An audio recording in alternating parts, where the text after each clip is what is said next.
This is the Horse Radio Network. This is episode 527 of the Dressage Radio Show, official podcast of the United States Dressage Federation on the Horse Radio Network, brought to you by Kentucky Performance Products and TotalSaddleFit.com. On today's show, we are joined by Reese's Aachen co-chaperone, Bill McMullin, and we'll have the 2019 North American Young Rider Champion, Callie Jones, and after that, we're going to answer a listener question for the trainer tip.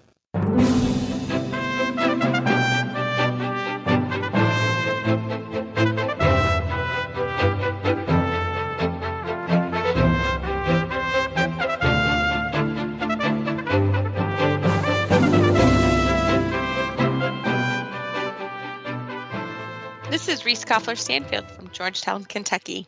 And this is Philip Parks from Rockwood, Ontario, and you're listening to the Dressage Radio Show. Hi, Phil. Hi, Reese. How you doing? I am doing great. I heard you're at a horse show this weekend, aren't you?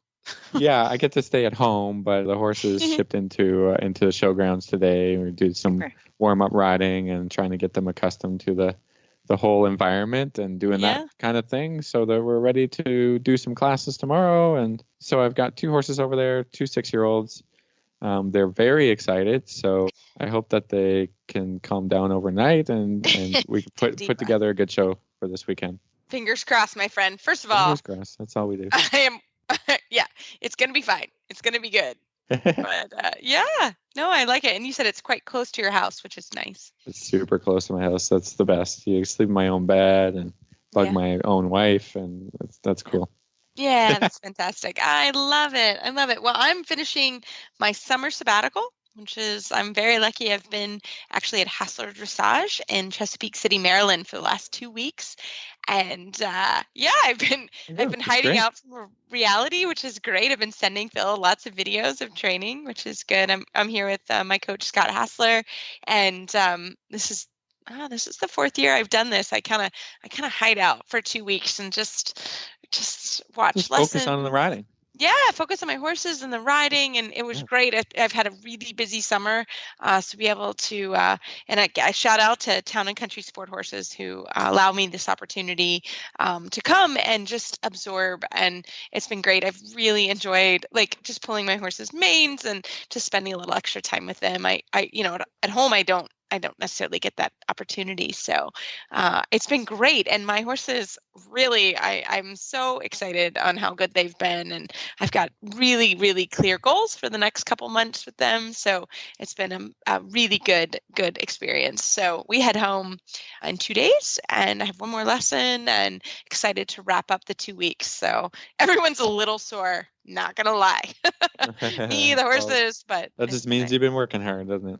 We have been working hard and great. And shout out to Scott Hassler. He's just a phenomenal coach and has been so good. He knows this is our 3rd year with this group, and the boys sort of know what they're doing, and they've been so fun. So it's been a great experience. So fantastic. Well, we got a good show going on. We here we do. Tell us a little bit about what's our plan.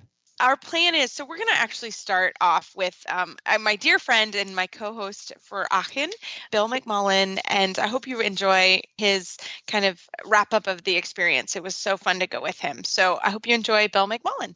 Well, tonight I am so happy to have my literally right-hand man for the Aachen trip for the Dressage Foundation, Bill McMullin. He is an FEI trainer, and he is an S-Judge candidate. Bill, welcome to the show. Thank you, Reese. I'm happy to be here. I'm so happy to be your trusty right hand.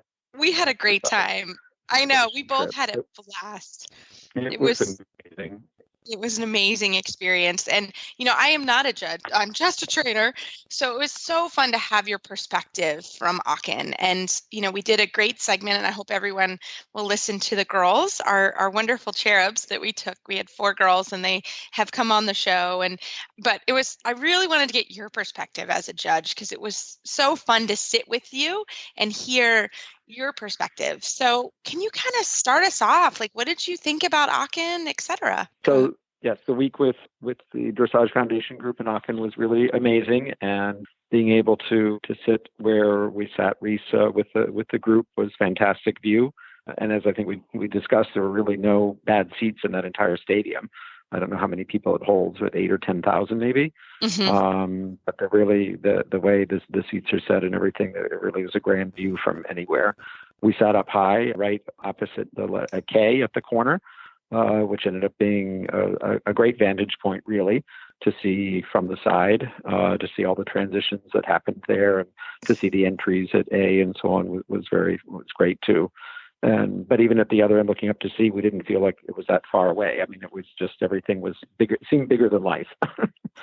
And we also had the advantage that we had they had the scoreboards positioned around the arena for the audience to see, the electronic scoring system, and it showed the average score of the 5 judges for every movement, which was really terrific to see. And so we got an instant feedback. I think the young riders that were with us too, everybody really appreciated that. And I think it is, I will say, on one hand, it can be a little bit distracting trying to look at the score, because of course it comes up a little bit, when the next movement or two is already happening. So to be able to kind of tie all that in and look back and see what the score is takes a little bit of back and forth. But I did find it really educational for myself too. As I said, I'm in the S program right now. My exam is coming up in January for the S exam, where we'll be tested to judge through the Grand Prix. So for me personally, it was a great thing to be able to observe, to really have 5 days of observing riding at this level. And that's the main thing coming away from Aachen, is just the high quality of riding from start to finish, that there, everything was fantastic. And to get to see, to really try to discern the differences between, an 8, a 9, and a 10, really, because we don't get so many chances to see that, right, Reese?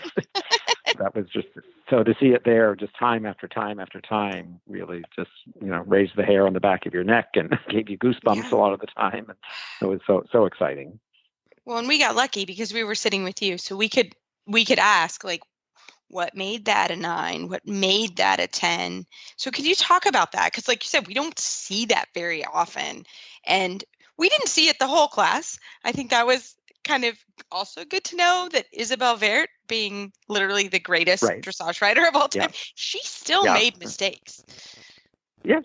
There were mistakes, and she still came out with an incredibly high score. But I think you see it like in hers, her determination to get the perfection, especially in the transitions, and just the preciseness, especially like in her final center line, where she had the 9s and 10s on that final center line in the Grand Prix with the Piaffe and Passage, and the transitions just absolutely flawless in between. And then, like I said, coming back to a little bit, like I said, from our vantage point with all the riders, being able to see all these transitions that happened at the corner at K, that gave us a really clear view from the side to see them coming, on the diagonal from extended trot back to just either collected trot or into the Passage, and then in the other test in the special where they make the transition to Passage and then turn away from us on the line from K, and then to develop the Piaffe at D. So we were in perfect alignment to see the straightness from there and see some, and some of the slight deviations. And I think those are the deviations and that make it, it may still be a good Piaffe for 8, but then the ones that are perfectly straight, then you see that and the correct steps and the transition in and out and so on, where they can achieve the 9 or maybe even the 10. Yeah.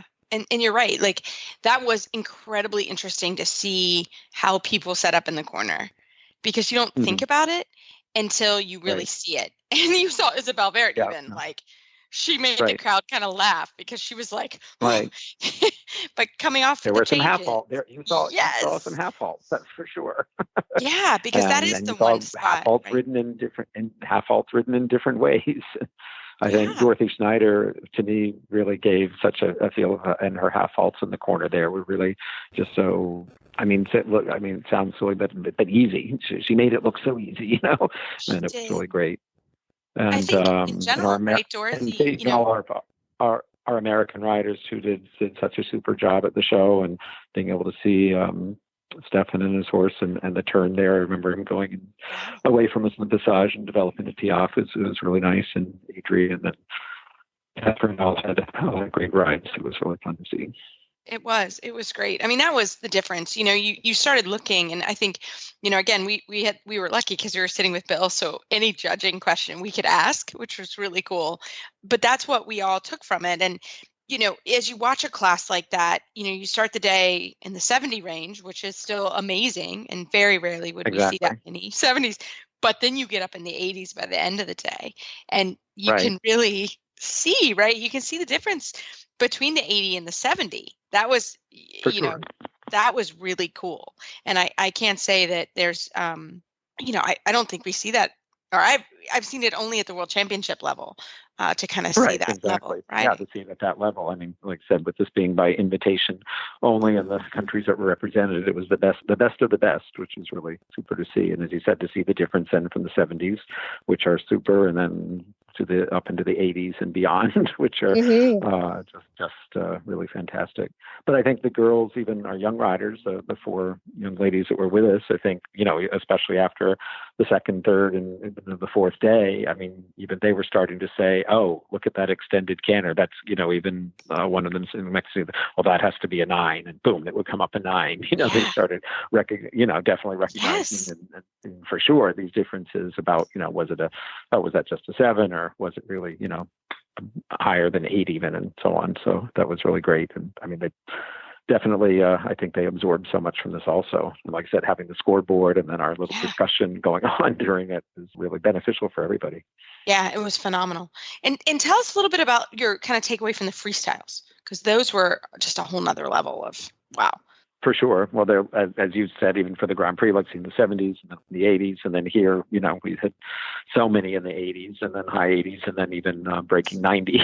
Yeah. Which was so much fun to see. And then, and watching the different judges' scores, and it would be interesting to see even more of the breakdown between, and they do show some with the artistic score and the technical with each judge or whatever, but you don't get really the feel to be able to get the feedback from them on the, how much more emphasis they put then in the artistic and with the music and so on, to see who they may have ahead of another rider. But obviously there, as we well know, the technical has to be spot on, and then the artistic side enhances and can enhance the score. And that's where you come up to those super high numbers for sure. Could you just explain really quickly, because you were so helpful with this, about the floor plan and what that means at an international level? Yeah, and now they have the judges at this level now are provided with the floor plan or the choreography for the ride. So whereas in other past years and at other levels, they don't. They have the requirements of what they have to have. So it's all in the computer already, the floor plan for each ride, and there are degrees of difficulty are already determined by the combinations that they might perform. If they have a more difficult combination, say from extended canter right to the double pirouette, or other difficult transitions from Piaffe pirouette to extension, or there's obviously many that are a higher degree of difficulty, and it's already assigned the degree of difficulty. Like, and you saw some of them, and they said that at the scoreboard at the beginning. It might be 9 point something, could be the degree of difficulty already at the beginning, but they have to successfully pull off those combinations. Those specific combinations have to be pulled off at a certain way in order for them to achieve that. So if they make a mistake or something happens in that, then the degree of difficulty does come down, and that plays into the score for choreography and the harmony and everything as well. Yeah. No, it was cool, and that was kind of confusing. So it was cool to have you kind of sit with us and explain it just like that of what you were looking at. Right. What would be kind of your takeaway from, if someone was to go to Aachen, what were some things that you would say, like, be prepared this way, or these are some fun things? What were sort of your final takeaway from the experience? I think since we've been back, I think every day since we've been back, people are probably tired of hearing me now, but I'm saying you have to go. You have to go. It's true. But you may not be able to get tickets, right? They were almost sold out already. That I didn't go, years or decades ago. But like I said, it meant so much to me, and like I said, to see that much quality, that much volume of quality. But what I tell people, just the whole show is such an experience. I mean, of course, the quality of the ride, everything we've been talking about now on your show today is the most important thing to take away from it. But just still the whole experience about how the show is run, with whatever upwards of 50 or 100,000 people at a horse show, and I mean, think how smoothly everything went for us, Reese, with that group. I mean, we really had no lines. No. We never waited more than 5 minutes, I don't think, hardly for anything. No, Getting in from food and getting into the grandstands and Mm-hmm. wandering around in the shopping with the 400 vendors and so on. The shopping obviously is amazing too, but just the Bill had to cleanliness restrict one of the girls. He had to finally say, "You're done. You cannot shop anymore." Right. It was awesome. Yes, we did. We did cut one of them off. Yeah, it really was fantastic. Have to admit, we all had a little fun shopping too. Yeah, we did. Part of we the did. Experience, and it was cool. But it really is grand. It really is a festival. And to see, we got to peek a little bit at the jumping, to see the 4-in-hand driving, and so on. That was really astonishing too. Really exciting. Right. The only thing we didn't see was take the vaulting. Yeah, we didn't see the vaulting. No, I never even saw where the vaulting was. It happened, but I'm not sure where. So. Right. I guess that's as far as the takeaway. There's just so much to see. I mean, there's no way you could get bored there. But even if you're not a dressage enthusiast or a jump, there's so much for everybody to do, and so many people were there. The Germans, the Europeans come to that show just as an event to go to. Right, and a very educated not necessarily population. being riders. Right. Wouldn't you say? I mean, that was amazing. And that's one of my takeaways in the stands. Someone would make a mistake and it was like, right. And it was very clear. The collective gasp of 10,000 people at the same time. It's phenomenal. It was phenomenal. Something. Bill, we had such a great time being chaperones together, and I really can't thank you enough. You guys are at a horse show, and you've got lots going on, so can't thank you enough for your time tonight and the whole experience. And if our listeners wanted to find you online, how could they do that?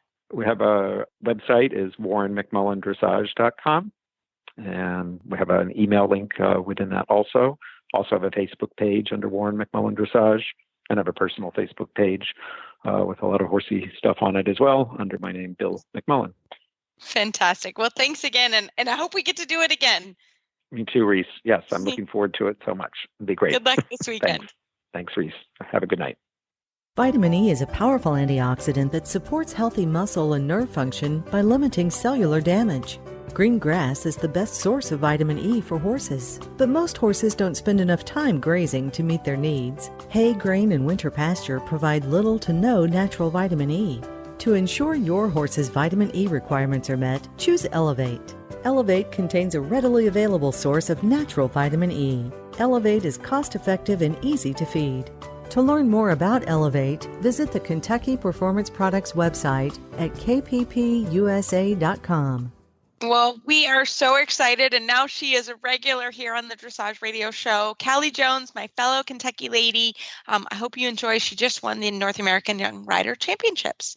Well, tonight we are so very excited to have gold freestyle medalist and gold individual medalist from the North American Young Rider Championships, Callie Jones. Welcome back to the show. Thank you. Thanks for having me again. Oh my God. Well, we're so thrilled we get to have you again, because that means you keep winning and you keep winning. And I love it. You're also a fellow Kentuckian, so I always am cheering loudly for you. So we're so very proud of you. And this has been quite a year for you, hasn't it?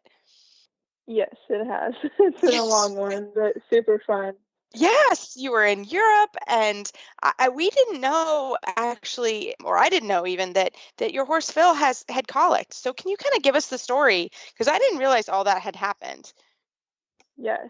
So last year our last show was Festival of Champions in Chicago at Lamplight, where we won. So we were coming off of a really exciting year, and I wanted to give Phil some much needed time off. He worked really hard last year, so I just wanted to give him time to, be a horse and be on the grass all the time. So then in November, I was at the barn, and I was actually riding my trainer's horse, Figaro, and then I was going to get on Phil. And so I went back in the barn, and I looked at him, and I just knew that something wasn't right. So I just immediately called our vet out, and that's when, we got the news, and she was like, I think you need to take him to Root and Riddle. So we immediately took him. And the first day that he was there, they gave him fluids, and they did an ultrasound on him, and they were like, I think he's going to be okay. And then, unfortunately, he took a turn for the worse, and they put him through emergency surgery. So that was it was devastating. I don't wish that on anybody. It's a really hard time. So we almost lost him, and it was my worst fear coming to life.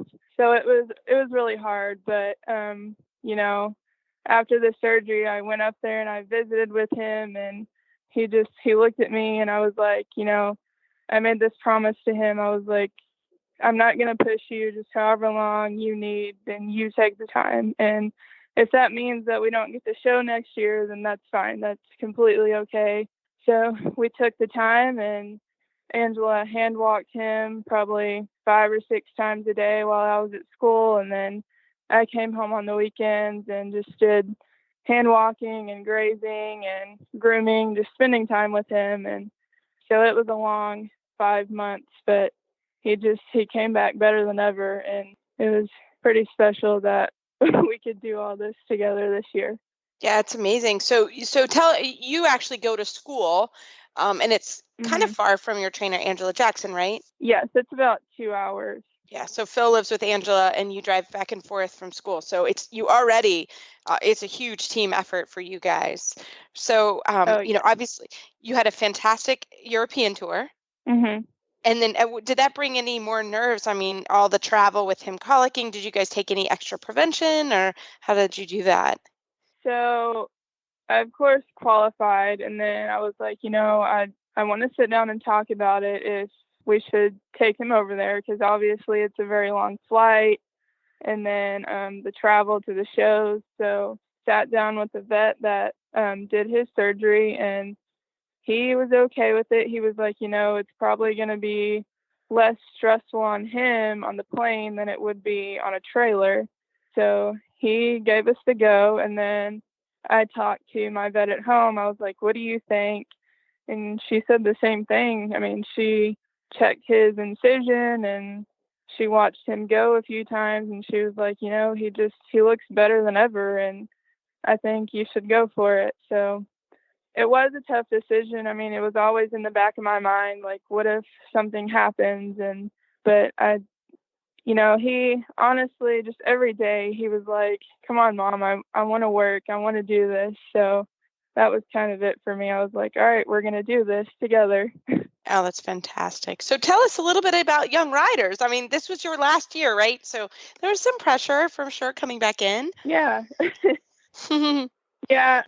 Yeah, there was a little bit of pressure at first, but as time went on, I was like, I just got to go in and ride my horse, and whatever happens, happens. And my main goal was just to have fun and go in and have clean tests. I wanted to be consistent, and of course I had the goal of winning, but I didn't want to put the unnecessary pressure on myself, because that doesn't make it fun. So I just wanted to have a good time with my horse and end my young rider career on a good note, which it turned out better than I could have ever imagined. So I was just super excited, and it got a little emotional, because like I said, I didn't expect all of that happening. And so to win again with him, it was truly a special moment. So after riding at very many big shows, tell us a little bit about what you think that the North American Young Riders Championships is different and special. I really enjoy the NAYC because of the team aspect. I think the team aspect of it is just really special, and because number one, you make a lot of friends, and I've made friends that now I'm going to have for a lifetime, and just having the support of a team is just incredible. And I think it's really cool that you get to watch juniors and young riders from all across the United States. And because I learn a lot by just watching other riders. So, to watch riders that you normally don't get to see ride is really cool. So it's really exciting and special. Fantastic. So Callie, what's next? What are you doing now for you guys? Well, we have one more show this year, and that's Festival of Champions. And then after that, I think we're done showing for the year. And then we got to start training for the U25. So that'll be fun and exciting. But right now, I mean, Phil's not a Grand Prix horse, so Angela has to, train him, but we'll see how it goes. If he's not ready, then I'm not going to push it, but if he's ready, then we'll go down center line next year in the Grand Prix and hope for the best. Understood. I think that's what we all say when you do that. Yeah. Fantastic. Well, Callie, it's such a pleasure to have you on, and we're so proud of you. And you've represented our country in such a great way, and at the Young Riders as well. And we are so proud of you, and congratulations. And can't wait to have you back on when you do your U25 stuff. Oh, thank you. I really appreciate it. Thank you. And congratulations for all your hard work and your team. Thank you. Well, Phil, you and I in the last week or you this weekend have really needed your stability stirrup leathers from Total Saddle Fit. I've been using them because I've been working quite hard. I use them with Follow Me, Big Mike, and we've been doing a lot of extended trot, and I've needed those stability stirrup leathers. But they really have. We love these products from Total Saddle Fit. Phil and I talk about them, use them, and you've needed them with your 6-year-olds. Well, yeah. I mean, we're getting ready for a show, so I've got to be looking my 100% best, and the horses have to be moving really well, and my leg has to be super quiet. So the stability stirrup leathers help me ride better. The Stretch Tech shoulder relief girth helps my horses move better, and the whole package hopefully will come together for some big scores this weekend. Yeah, fingers crossed. Yeah, we thank Justin and his products that he's continuing to innovate to help us ride better, help our horses go better. Absolutely.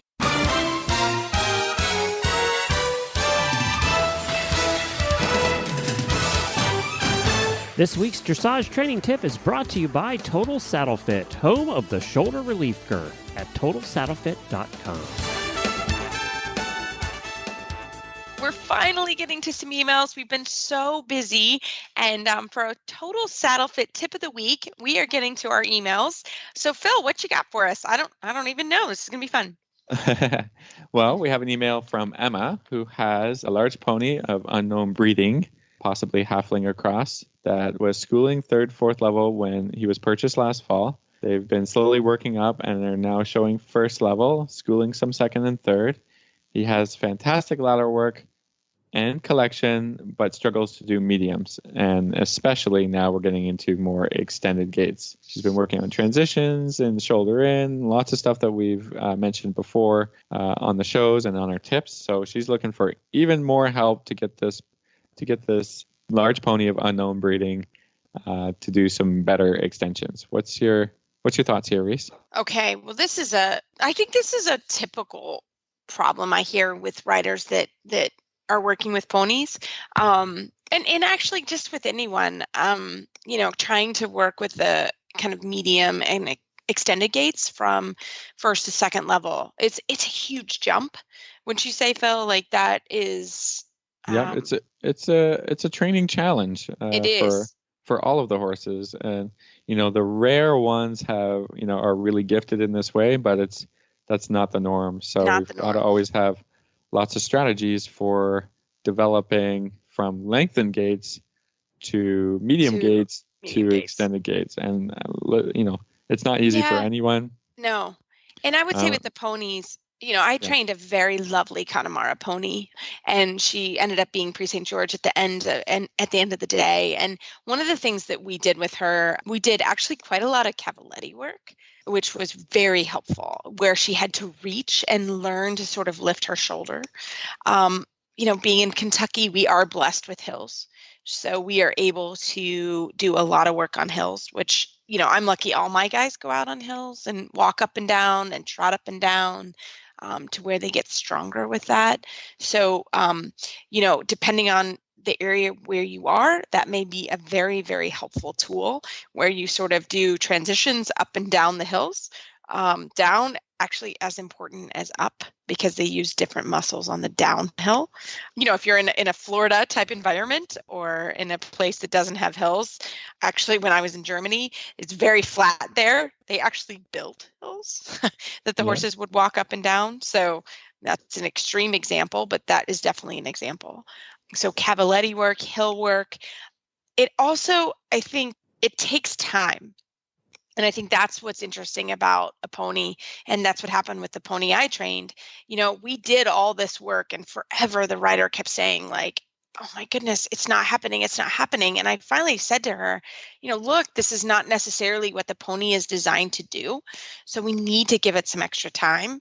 And that helped a lot because we kept doing it. And literally one day she came out and she got it.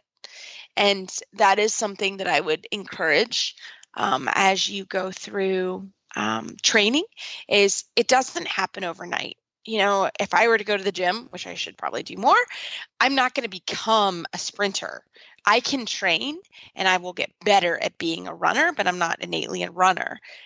So it's the same thing. And I think people want it to happen, well, I've done it 2 or 3 days in a row. Well, it's going to take 6 months, maybe a year to get it. Don't you say? Wouldn't you say, Philip? Oh, yeah. I mean, this is going to take forever. But yeah. The thing I also try to have people work on is go to the other end of the spectrum towards the collection, because in your collected work, you can develop more suspension. Yep. And if you want big extension, what is the quality of the horse's gait that allows the shoulder to lift and get up in the air and get more airtime, which equals suspension. You can teach a lot of suspension in collected work to really get that horse to push up off the ground, not necessarily covering more ground, actually covering less ground, but you can teach them that idea of getting more airtime and finding the balance maybe in the collection, and then taking that collection suspension balance and start to drive it forward, towards the extended gates, or just a bigger gate that has the same suspension as your collected gate. Yep. If that kind of makes sense. So you're teaching more push power, more balance on the hindquarters, like all these things you need in the extension too. So a horse that's a little bit more talented with the collection, I just take the collection to the next level a little bit, kind of thinking about, how could I create a little bit more of a passage trot? And that's what you want to be doing as you develop from 3rd level, 4th level pre-St. George anyways. It's sort of developing a collected trot with more suspension. Because in 2nd level, you shouldn't have a ton. That's not one of the expectations. In 2nd level, you're thinking about just making the trot shorter, not developing. I mean, if the horse is naturally developing that suspension already, that's great. You're well ahead of the game, and you can keep going with that. So just think, these horses that rush on their forehands, just ask them to wait, and don't do entire long sides. Do short sections, like trying to ride forward, make the strides longer without losing the balance, because the moment the balance is lost, then you're not helping the horse at all. So, maybe it's only 5 meters at first of, 3 strides that are bigger with more suspension and are more or are lengthened or more elastic trot, and then back again, maybe even all the way back into walk again, maybe even all the way back into halt again. Start forward again, find the balance and work your way, and then come back again. That's the work that really needs to be done here, instead of just focusing, okay, I've got 60 meters across the diagonal, here I go, I'm going to hope for the best, close my eyes. Then you're not really helping the horse develop what it is you actually want, because it takes a ton of strength. Yeah, and I think it's such a good way to think about it. And even that has been Big Mike, who is a warm blood, he's a Westphalian, right? I had the same problem with that. It's not any different, him being a pony or a warm blood. The ability to use the collection is really important. And like I said, I did it. I think any horse can benefit from that, not just a pony. So, but it takes time. That's the biggest thing I can tell you, is it doesn't happen overnight. It really takes time. So, yeah, I love it. Well, Phil, great total saddle fit tip of the week. And we love them. Keep them coming. We've got a few more in the queue, actually. We've been quite busy, but we're thankful for that. And we always love to give you what you need. So keep them coming. And as always, you can find our show notes and links to today's guests on our website, dressageradio.com. Like us on Facebook, just search Dressage Radio Show. Follow us on Twitter at Horse Radio. My website is maplecrestfarmky.com, and my email is reese@horseradionetwork.com. I think the best way to find me is probably on Facebook, or my email is philip@horseradionetwork.com. I'd like to thank our sponsors for allowing us to put on a show. And don't forget to check out all the shows on the Horse Radio Network at horseradionetwork.com. Keep your heels down and your shoulders back, and we will talk to you next week.